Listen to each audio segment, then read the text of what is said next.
December 10th, 1935.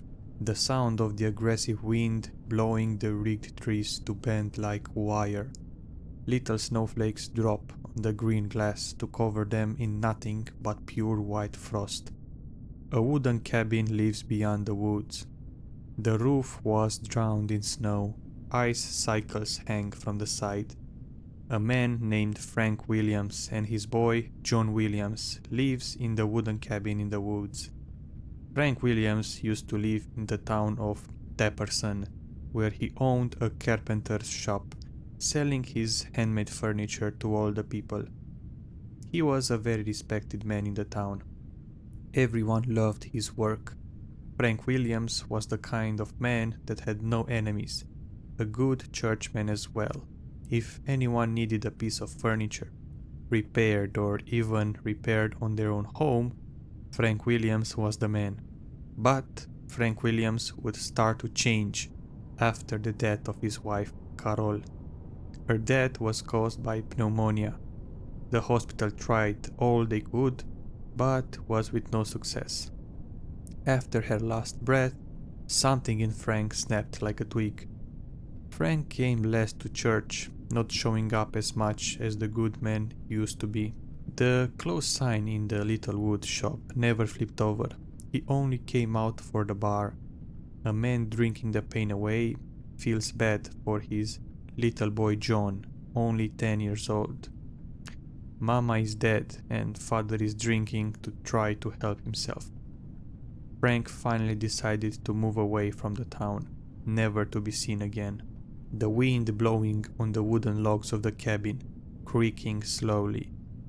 The fire twitches and flicks with the flames as the man known as Frank sits in the leather chair with a crystal glass cup filled with ice cubes and whiskey. "Father?" a little voice said. Frank turned his head back to his little boy John. Frank then turns his head back to watching the flames and responds, "Why are you still up? You should be in bed, my boy." John responds to the questions with, Well, I think there is a monster in my room," he stutters. "There's no such thing as monsters, boy. It's just the sound of the wall being blown by the cold winds from outside." Frank then slowly brings the glass cup filled with whiskey up to his lips and takes a little sip. "Go back to bed.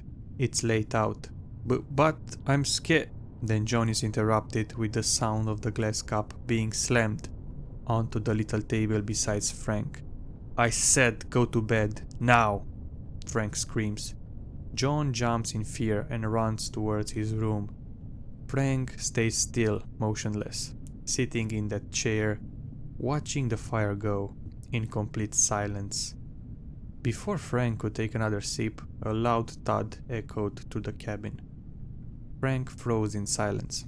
After what seemed like hours, he finally stood up from his chair. He walked out to the hallway and kept walking to the living room. He scans the room slowly, seeing nothing but darkness. The sound of footsteps could be heard behind him. He looked back to only see a leg disappear into his room. "Hello?" Frank yelled as he walked closer and closer to the doorway. As he stood in front of it, his blood became cold, and his body froze like ice. Carol stands close to the fire, back turned to Frank. "Carol?" Frank's voice was shivering. "Honey, you're here. I've missed you." He slowly keeps walking towards her. He slowly brings his hand to try and touch her, but instead, flames from the fire quickly crawled up her body, bursting into flames. Frank stumbles back and falls to the ground from the horror he was witnessing.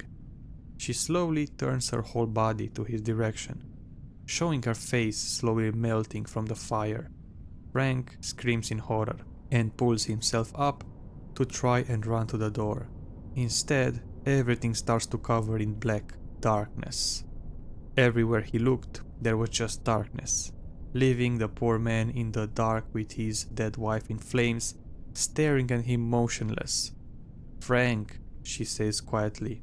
Then, Frank starts to hear more little voices speaking to him, telling him evil and sinful acts, burning a person alive, striking a rock with a woman's head, throwing a newborn into a grinder. All Frank could do was close his eyes and cover his ears, trying to cover out the voices. But the voices were in his head, not leaving him alone. He screams in agony. He slowly opens his eyes to try and peek to see if the thing was gone. She's walking slowly towards him. He tries to crawl back to something, anything. He soon feels an object, the feel of the wooden handle, and the hard steel head. A hammer. He grips the handle with anger. He soon jumps from the ground and onto his dead wife.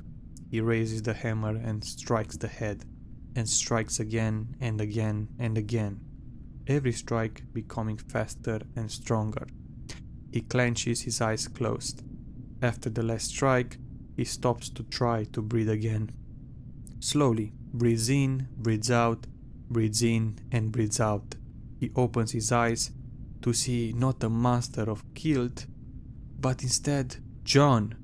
He stands up slowly, the sounds of a thud on the wooden floor from the hammer falling from his fingertips. Frank stumbles back to the wall and drops to the ground. He covers his eyes, wiping. He soon starts to scream, like he has never screamed before in his entire life. After what seemed like hours of this, he finally puts himself up to grab a white bed sheet from the boy's bed and a Bible. He wraps him in the white sheet and lays the Bible on top of his chest. The blood from the boy's face bleeds through the white sheet. Frank kneels next to the corpse of his son, motionless, silent. He soon finds himself back in his room, sitting in that leather chair, holding a Beretta M1934 pistol in his right hand. Then, after a few minutes of silence and Frank staring at the fire pit, he pulls the pistol up, pointing the barrel to his skull. And finally, he pulls the trigger. A loud bang echoed through the house and deep into the woods. The little snowflakes still drop slowly to the ground. All that was left in that little cabin in the woods was a dead boy whose father's sanity finally snapped. Then, in grief, the father puts the animal down that he had become.